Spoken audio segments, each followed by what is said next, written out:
Okay, hello everyone, and welcome back to War Thunder patch 1.55. As to what happened to patch 1.44, your guess is as good as mine. I have no idea. But we're here with patch 1.55, and if you don't already know, it's called Royal Armour, so you can have three guesses as to what this patch is about. It's about the British tanks. Yes, and this is not one of them. This is my M3 Stuart in the American line. Because here is our British tanks. Um, Now, seeing as it is Christmas, and Gaijin wanted to give us out some Christmas, a Christmas present rather, um, and seeing as it was British tanks, they said get a team win. So there's the first problem right there: team win in a single battle with at least 80% activity, and receive the British Premium A13 Mark One Third Royal Tank Regiment (RTR). And so here it is. This is it. It took me 2 to 3 goes to try and get this. The first game, I had a 78% battle activity, which was really annoying. So I then played another game as the British tanks. Got the same map, the new map, Tunisia. Well, one of the two new maps, Tunisia. And so I then died before the end of the battle then, because frankly the British rank 1 flak vehicle is totally overpowered. So I then exited the battle, thought, you know what, I can't be bothered to wait. Jumped into the World War One German layout with our albatrosses and Fokkers, and yeah, I definitely had 100% battle activity, and then I came back, and then apparently I had an 84% battle activity with the second British game that I played. But either way, I got my Royal Tank Regiment tank, and here it is. It's basically the A13 Mark 1, the reserve, but with a different camouflage, as is the same with all of the other special ones. Because if you look, T26 First Guards Battalion, I think that is, that's just the T26 with a different camouflage. Same with the Panzer II DAC, that's just the Panzer 2C, but with the DAC camouflage. Same with the M2A4 First Armoured Division, it's the M2A4 but the First Armoured Division. So it's not really that much of a gift, but at least it's something, because Wargaming always gives out a free tank, which haven't always been that good in the past, but they have had some good ones. Armoured Warfare gave out free Type 59s for everyone, to say fuck you Wargaming, and so yeah, they did that, and so Gaijin just instead gave us a really easy mission to do. So here is my Royal Tank Regiment. Tank with the Royal Tank 3rd RTR being the most famous of the British tank regiments, and featured in Company Ferries 1, the British campaign. 3rd RTR, standing by and waiting for your deployment, with their Cromwells and Crusaders. It depends on if you're using a mod or not. So, here is our British tanks, and of course I installed this update yesterday. I finished finished upgrading it yesterday, the 18th of December. Today is the 19th of December, so of course I already have a German captured tech truck. Because why not? Because I love the tech truck. It's godly in Company Affairs, and I like it in here. So of course, German captured, because why not? Still looking for an A13 Mark 1 camouflage, but can't find a German one for that, so it has to stay as it is. And then, of course, the RTR I'm just going to keep because it's the 3rd RTR. So, yes, this is the extent of my British tanks. I have yet to research anything. This thing is a really, really annoyingly overpowered flak vehicle. But going through the British tanks then, A13 Mark 1 leads on to the A13 Mark 2, leads on to the Cromwell 5, then the Cromwell 1. Don't know why it's Cromwell 5, then 1. It should be 1, then 5, because that's how British goes. But, as it is, that's how Gaijin have done it, and obviously Gaijin know everything that there is to know about tanks. Obviously, that was sarcasm if you didn't know. Then it goes to Sherman Firefly, the Comet 1, the Challenger, the Centurion Mark 3, then the Mark 10 Centurion. Leading here to the Mark II Crusader, leading to the Mark III Crusader, to the Mark II Matilda, to the Churchill gun carrier with what would be the World of Tanks equivalent of the stock 76mm gun, the 3-inch gun. Then that moves on to the Mark III Churchill, then to the Mark VII Churchill, moving on to the Carnarvon, then to the Conqueror. From the Tetrarch goes to the Mark 1 Valentine, to the Mark 11 Valentine, to the Mark 9 Valentine. Again, they've done this weirdly. Which then moves on to the Archer, the Achilles, Avenger, Mark 8 Charioteer, then the Tortoise. And for the flak vehicles, this thing, the turret has 1 millimeter better armor than the front of a Panzer II, and it has 22 front hull armor with twin 50 caliber machine guns, which have got 27 millimeters of penetration, versus these tanks. It's frankly overpowered. Everyone goes around in gun tanks. They don't use it for flak vehicles, so that's a thing. That moves on to the AC Mark II AA with 20mm Oerlikon cannons. Moving on to the Crusader AA Mark II, which has got the same 20mm armament to the Mark I Crusader AA, which has a 40mm Bofors. And of course, you have got the RTR and also the premium tanks that they had before to hype up the British tanks. As for other vehicles, Japan have got one new plane. Russia, I'm not too sure if they've got anything. I know that they've got the MiG-17. Don't know if they have anything else other than the MiG-17. I don't think there was anything. I don't think they got a new tank. America, I don't think got anything. America hasn't got any. That's a statement right there. But they haven't got anything new in this patch. It wasn't really a vehicle introduction patch for other nations. It was more British tanks introduction. And of course, Germany gets the captured Mark III Churchill, because why not? It is the Infantry Panzer. Yeah, the Infantry Kampfpanzer Churchill, aka the Mark III Churchill. Here it is. Of course, I've got it. That's the first thing that I did. I bought some Golden Eagles and I bought this thing because Churchill. So yes, of course, it's Tier 2 with the 57mm 6-pounder. The Mark V 6-pounder. The British tanks, so far from what I've seen and played, the armour is British, so of course there's not going to be anything important, although 28mm of frontal hull armour is good in War Thunder at least. But the guns have pretty good penetration, and they reload pretty quickly, because after all they are only 2-pounder guns, so they reload very quickly. They're 40mm QF 2-pounder guns, with the QF standing for quick fire. So yes, these are our British tanks, and there are 2 new maps, desert maps. Finally, I have been saying that they should add in desert maps because I've got this desert M3 Stuart, and also I've got these Shermans. These British Shermans and the Achilles. I do still like this loadout that I have for America. The M10 Wolverine with the 2 Shermans, but with British camouflage. It's genius. So here is the Wolverine, not the Achilles. It's almost the Achilles. It's just the Wolverine. It just has a worse gun. But still, Achilles camouflage. And then of course we got our desert M4 Shermans that we can actually use now because there are desert maps. It just hope that you get them because there's only 2 of them. So that is pretty much the overview of the patch. Not too sure if anything else was done, but I doubt there was many other changes. It was more just introduce the British tanks. So let's have a quick game in our British tanks then. With our Mark IV A13 Mark 1, which is okay. Has a crew of 4. Tetrarch has a crew of 3. That also has a crew of 4 because it's the same as this. So then, chaps, RTR, rolling out. Where are we going? Eastern Europe. Pushing back Jerry back to his homeland. Come on, labs. Labs? Lads. Lads. Yes.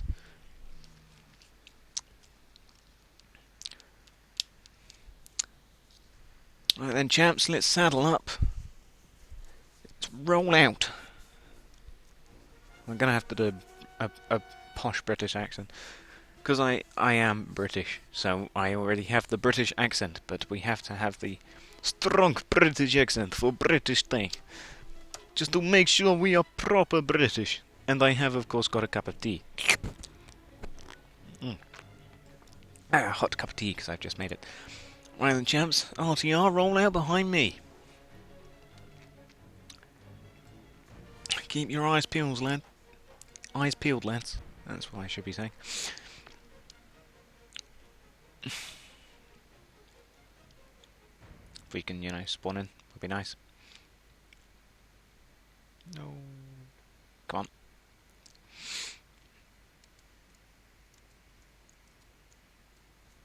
Of course, I have been getting lots of lag because The Wi-Fi for me is not being nice.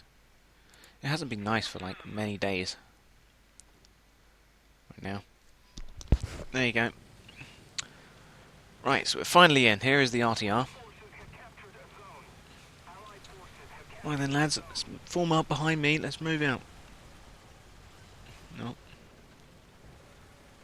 I can't hold her, sir. She's lagging around all over the place. Keep it together, lads. There are chaps out there that desperately need our support. So let's get this thing under control and let's move out. Oh, I think I've lost the commander. Yep, I've lost the commander. Well, great. Oh, that's why, because I'm actually into a building rather than where I thought I was. Isn't that nice? That's why I lost the commander. Probably the driver got knocked out and had to be replaced with the commander. So... Right, come on. Let's hope that we can actually do something with this lag. If not, it will be a sad end, but I'm not recording this again. This is the third time I've tried recording this overview. Because each time a parent comes in and just ruins the recording. Because that's what they do. But now they're both out, so... Yes. So then, champs, we finally enter the front lines?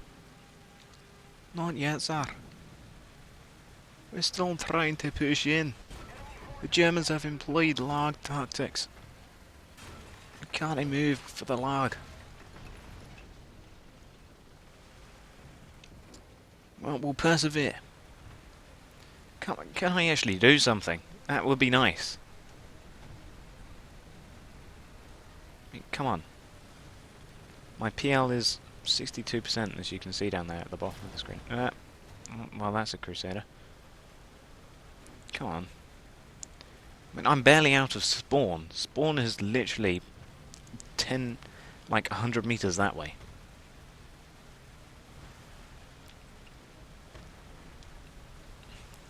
Are we finally at the sea point? Getting towards the sea point, or are we back into a building? Oh, there's a thing. No. No, we've been disconnected from the server because Wi-Fi. Damn it, Wi-Fi. Yeah. You have been disconnected from the server. Have I now? Yep, I have.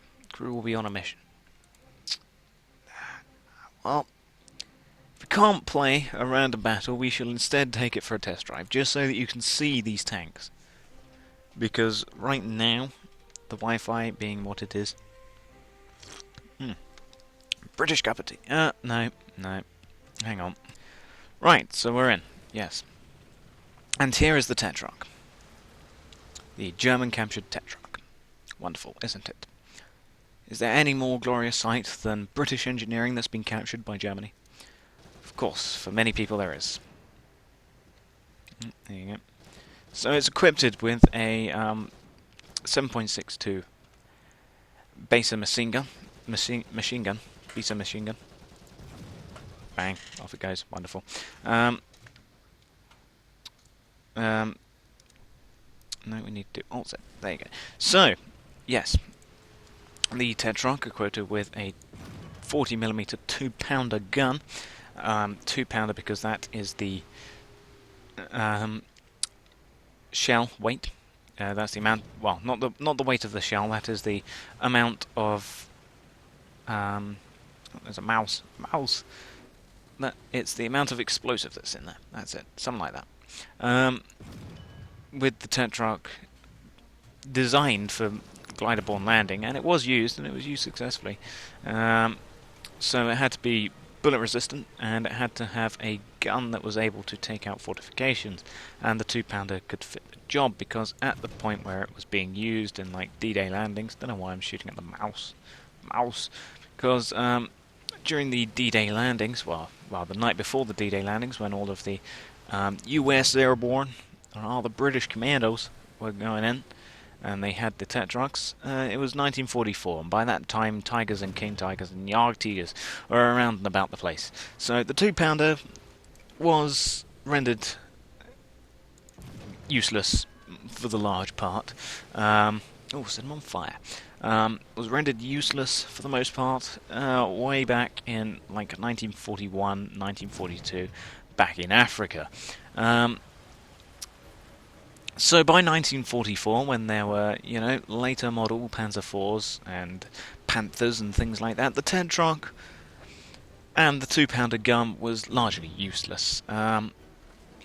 So the Tetrarch, it was light, it could be landed by glider, and it had a decent gun for taking out the half-tracked armoured cars fortifications that the commandos may meet. And for any larger armoured targets, then the commandos obviously had their Piers, projectile infantry anti-tank launchers. So that is pretty much the Tetrarch. It was used successfully. It was bullet resistant up to an amount, but could not hold its own against larger things like Panthers and Tigers, from the front at least. From the side, as you can see, I managed to kill that Panther, but from the front, the Panther would definitely easily take out this Tetrarch. Switching games here to Company of Heroes, it does say on the wiki of Company of Heroes that a pack of Tetrarchs with the Little John adapter upgrade can kill a King Tiger, so long as you have very, very good micromanaging skills, and losses will be inevitable, but because of the 300% extra penetration that the Little John adapter gives the Tetrarch in Company of Heroes, you can kill a Tiger 2 from the side or rear, so long as you have very good micromanaging skills and the other player is very, very dumb. But as you can see here in War Thunder, we have no chance at the side of this Tiger 2 with our little Tetrarch. Then again, this little Tetrarch is lucky. He has been captured by the glorious Wehrmacht, and he is not going to be shooting at Tiger 2s unless the British reclaim it, which we're not going to let them. So, that is pretty much the Tetrarch. Brief history of the Tetrarch.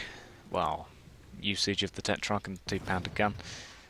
You can see the rapid fire of the 2-pounder. We're now out of high armor piercing. We're now down to high explosive. Not that the high explosive is going to do much, but oh well. So yes, that is the Tetrarch. There you go. So yes, the Tetrarch. Huzzah! So then, chaps, here we are. 3rd RCR, waiting for your orders. So, yes, here with the 3rd RCR tank, the A13 Cruiser Mark I, featuring a Vickers machine gun mounted coaxially to the main armament, which is, once again, the good old reliable 2-pounder gun. Easily able to deal with that Panzer II. As I have said, the 2-pounder gun was largely ineffective at about halfway to a third into the war. So the usage of this tank will have dropped off, because at the time of this being constructed and invented, it was, 1930s. It was pre-war. It was Adolf Hitler's rising to power. And so the British had to remake their tanks, because the old Mark IVs and Mark V males and females mounting 6-pounder guns were not very good. The armour for them was terrible. The speed of 4 kilometers an hour would make the TOG seem like a hare. So they had to redesign their entire tank corps. And with the tank corps came this tank, because the British tanks were unlike other tank designers. They did not go for the traditional light, medium, heavy tank destroyer artillery type tanks. They of course had tank destroyers, they of course had mobile artillery. However, instead of having light, medium and heavy tanks, they instead had lightly armed and armoured but very fast cruiser tanks, and they also had the heavily armed and more decently armed infantry tanks such as the Churchill, the Matilda, and the Valentine infantry tank. Which meant that this tank is a cruiser tank. This tank has got speed and maneuverability as its main defensive weaponry. As for the offensive weaponry, it just had to be able to deal with other types of tanks such as Panzer IVs, and at the point of Britain here, with this tank, at the pre-war stage, it had to be able to deal with things like Panzer Is, Panzer IIs, early model Panzer IIIs and IVs, not the Panthers that I'm dealing with right now. And so this was one of the first mechanized tanks that Britain made. Of course, it would have got pretty useless earlier on in the war. Indeed, Dunkirk would probably have been the point where Britain was going, I say, chaps, this tank's slightly running out of steam. Shouldn't we get something a bit better? So, yes, they would have had squadrons of these tanks. These tanks would have come up against the Flak 88s, the Paks, and the Panzer IIs and Is of the Wehrmacht with the British Expeditionary Force. And they would have had some success, most certainly. The 2-pounder was, as I keep saying, useful at dealing with the Panzer IIs and Is of the Wehrmacht at that time. However, dealing with things like this Tiger II, the Panther, later model Panzer IVs, it didn't do well. It struggled, to say the least. As you can see, I'm trying all of the weak spots of this Tiger II, and none of them are doing anything. Hitting this, not even shrapnel. Yeah, it's just not penetrating the cupola. So, this tank, it was a cruiser tank. It was used for flanking the enemy and dealing blows to the sides and rear of the enemy tanks, and also causing chaos at the rear of the lines. And it was a pre-war design, so come the war it would have been largely outdated anyway, as was most of the British tanks at that time. So, pre-war design with a small caliber weaponry. You can imagine how well that worked out, and the 3rd RTR used these tanks, definitely. However, they would have been upgraded with Crusaders, Cromwells, and better cruiser tanks. And with regards to the cruiser tanks versus the infantry support tanks were slower, more infantry-paced, with guns that were able to fire high explosive to take out stuff like fortifications, static weaponry, stationary artillery, and guns of the sort. Whereas cruiser tanks were more of the tank versus tank combat tanks. They would have the slightly better guns. Oh, we were able to actually penetrate the Jagdtiger. How about that? Then again, we are shooting at the rear hatch, so not much surprise there. But as I will say when we talk about the Churchill, and the Matilda and various other infantry tanks, the infantry tanks were not really meant for tank versus tank combat. They could, of course, take a beating, as we all know from many a game which has Churchills in them, and if you're not playing the British with the Churchills, then boy, have you got your work cut out for you, because Churchills are an annoying thing to take down. But with regards to cruiser versus infantry support, just infantry support are slow-moving, heavily armoured tanks. Cruiser tanks, fast, lightly armoured tanks. And that's pretty much what you can say about it. Let's see if we can take out this Jagdtiger. Putting shot after shot into them. Through the rear hatch. Oh, that got him. That got the gunner. Oh, we got him. We knocked out sufficient amount of crew to render the tank unusable. How about that, chaps? We just nailed ourselves a Jagdtiger. Right then, chaps, I'd say time to head back to the mess, eh, chaps? Yes. Successful day, I'd say. Yes.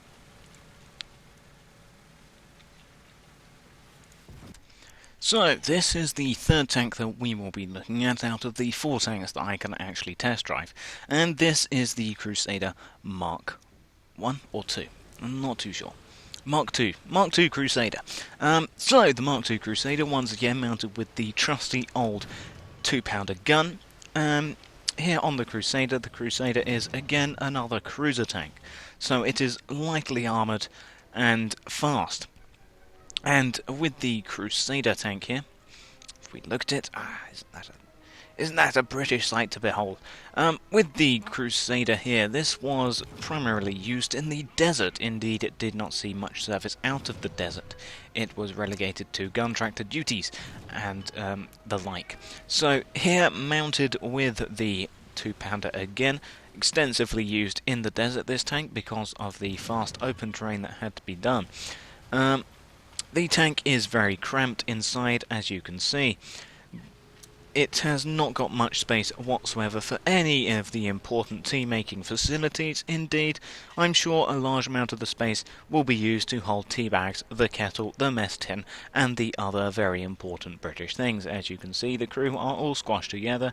They do not have much room. Indeed, these guys are practically lying down on a bed. So it is a very small tank. Used in the desert, where it started to show its age a short while into the desert campaign, where it was good at dealing with the Italians, but then as soon as Rommel got his hands on the desert, these things started becoming outclassed by the early model Panzer IVs and late model Panzer IIIs, because, as I keep saying, the 2-pounder is starting to show its age against tanks of that nature. So, this tank was soon to be replaced as soon as possible by the British with the Shermans and the Grants, because this tank had the effect of a shot trap because of the riveted sides of the turret, as you can see here. And the only advantage that it had over other tanks that the British had their hands on was the speed.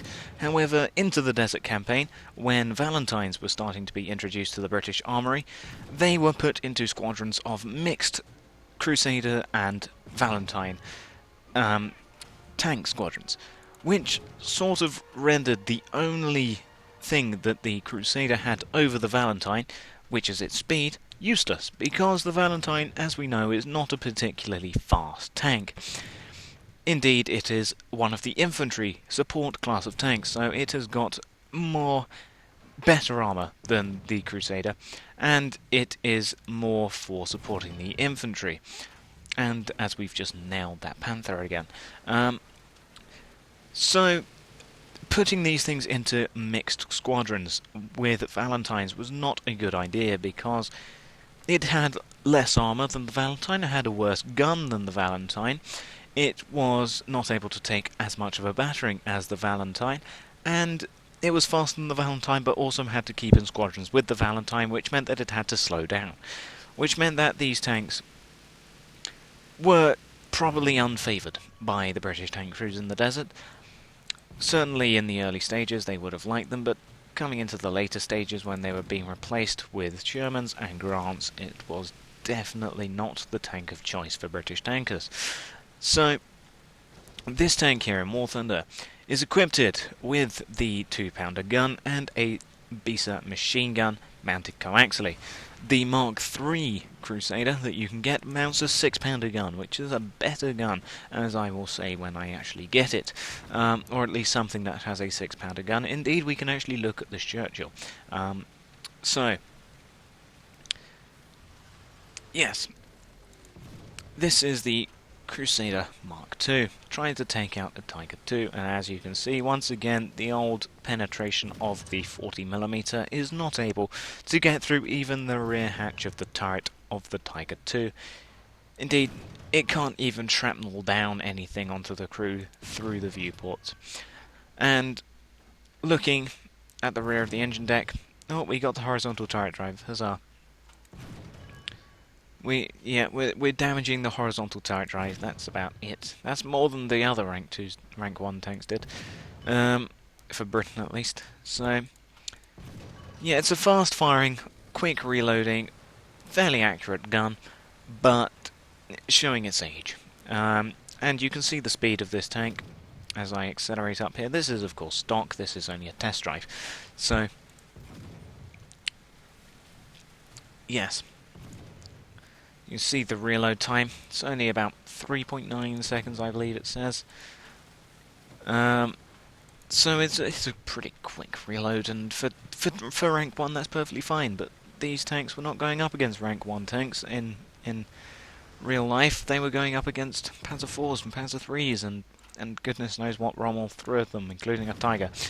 So, although we're going to be able to kill this Jagdtiger, death of 1,000 cuts, it's not going to be... Yeah, one more shot, luckily, if we can penetrate through. Yeah, there's 2 crew left. Just got him. See if we can get the Jagdtiger. Come on. Yeah, this is the weakness of the Jagdtiger, that even 2-pounders can get through it. It's got the cannon breach. Really do with penetrating down here somewhere. Nice if we can get one through and hit someone else, but I don't know. So, yeah, the 2-pounder gun. Death of 1,000 cuts versus higher tier things. And this tank is not a particularly ugly looking tank. It's quite nice looking. It has lots of nice sloping and things, but in battle effectiveness against things like this, it's not that good. So yes, that is the 2-pounder gun and the various rank 1 tanks I can preview, other than the T7, which I will go over now. So stay tuned, for we will be back with the British anti-aircraft vehicle that is frankly overpowered right now. They will have to fix that. Hopefully they will. But you can see the low profile here. Let me actually drive up next to the Jagdtiger. So the Jagdtiger, as we all know, is a very large, boxy thing. And comparing it to the Crusader, as you can see, the Crusader is very low. Indeed, it is as high as the Tiger II chassis, let alone the box on top, as you can see. It's about as high as that Tiger II chassis. So it's a very low profile tank, which is one of the good points of it. But enough of the Crusader. We will move on to the anti-aircraft tank for Britain. Okay.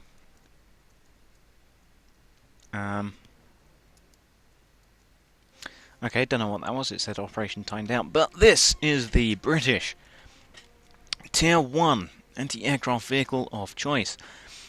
Indeed, it is the only rank 1 British anti-aircraft vehicle, but the thing that makes this overpowered is 31mm of turret armour, which it doesn't look like it, but it is apparently, and 22mm of frontal hull armour, 19 at the side and 9 at the rear. And people just go around using this as gun tanks, as you can see, wrecking this Panzer II. Indeed, I think we've killed it. Yes, we have already. We've already killed it. So, this is using standard ammo. Okay, this is using standard 50 caliber ammo against Panzer IVs and Panzer IIs. And we've killed the Panzer I, the Panzer II even. I have yet to see a Panzer I in War Thunder. But it just rips apart tanks. As you can see, we've now killed the Panzer IV. As to the side of the Panther, I don't think we have any shots, but this tank, from my limited, armoured car, from my limited knowledge of it, is based on an American chassis, an American armoured car chassis of the T-17 heavy armoured car. This thing is basically the Staghound in Company Affairs 1, except with 2 50 caliber machine guns mounted in an anti-aircraft position, as you can see here. So it probably makes a very effective anti-aircraft vehicle. I have just yet to see it because everyone's been using it as a gun tank, because unlike the American half-tracks that mount 50 caliber machine guns, it actually has fairly alright hull armour, which is what makes it so annoying, because the turret armour, you would think, oh, don't worry, we can just penetrate the turret. No, you can't, it's 31mm of armour. But as you can see, against Panthers, it's not doing anything. Jagdtigers Königstigers, I doubt it'll do anything. But, so yes, this is just a British anti-aircraft modification of the T-17 heavy armoured car from America. So, as you can see, it is fairly decent at travelling off-road. It has alright speed. It has those deadly twin 50 caliber machine guns on it in a turret that rotates 360 degrees around the tank. And it actually has some armour, unlike the American half-track counterparts. So, that is all that I know of it. The 50 caliber machine guns, as we know, were famously used on pretty much every single thing ever for the Allies. And we can't even penetrate the rear of the Jagdtiger through that hatch. Okay then, so, yes, this is just the rank 2 British AA. That's all you can really say about it. It's good at ripping apart rank 1 tanks, but that's about it. But then again, that's all people use it for. So, yeah. British rank 1 anti-aircraft vehicle. Woohoo!